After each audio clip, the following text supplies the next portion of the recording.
The Earth didn't just stop turning, it stopped breathing. We look at the world of the Coldverse and see a wasteland of jagged ice and absolute zero.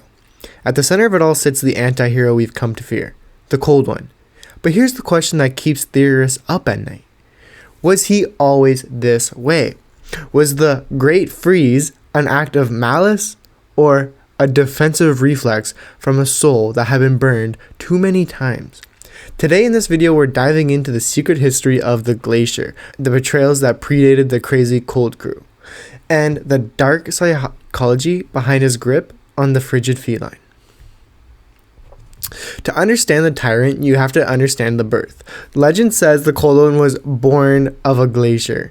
Now, in most fiction, cold is shorthand for evil, but let's look at the science of this Coldverse. Ice is foundational. It's preservation. It's still.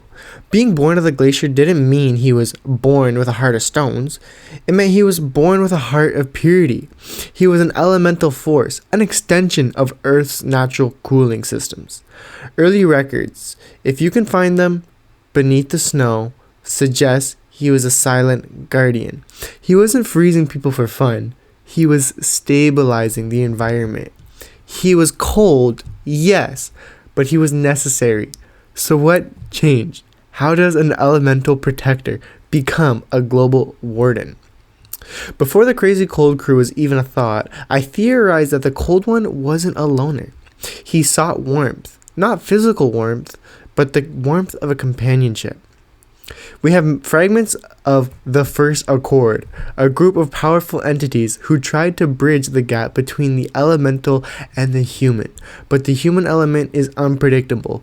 While the Cold One provided the resources, the cooling for his cities, and preservation of the harvest, his allies, quotation marks around allies, were plotting. They saw his power as a utility, not a personhood. When a solar flare threatened the planet, they didn't stand by him. They tried to siphon his essence to power their own escape pods, leaving him to shatter in the heat. He didn't just lose his friends, he lost his purpose. He realized that in a world of fire and fluid loyalty, the only thing you can trust is the absolute stillness of the ice. He didn't freeze the world because he hated life. He froze it because life is too messy to be trusted. This brings up the most unsettling dynamic in the Coldverse, the relationship between the Cold One and the frigid feline. Observers often ask, why is the feline so subservient? Why doesn't a creature with that much agility and power just leave? Well, the answer is trauma.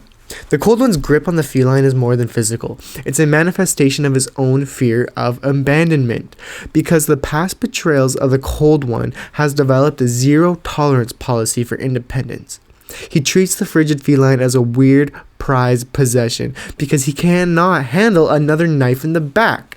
By keeping the feline in a state of constant shivering terror, he ensures a loyalty that is unbreakable. It's a tragic cycle. The hero who is betrayed becomes the monster who ensures no one is ever warm enough to walk away. Now, is he a villain? Is the Cold One a villain? To the billions frozen, yes. But in his own mind, the Cold One is the only one who succeeded. He stopped the wars, he stopped the hunger, and he stopped the betrayal. A world of ice is a world where nothing changes. And if nothing changes, nothing can hurt you.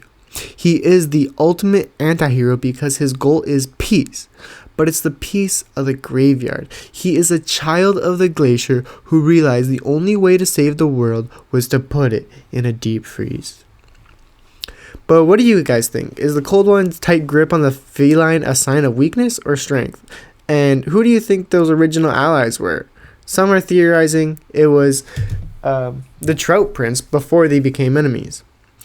Let me know in the comments below, guys. And of course, stay frosty. Peace.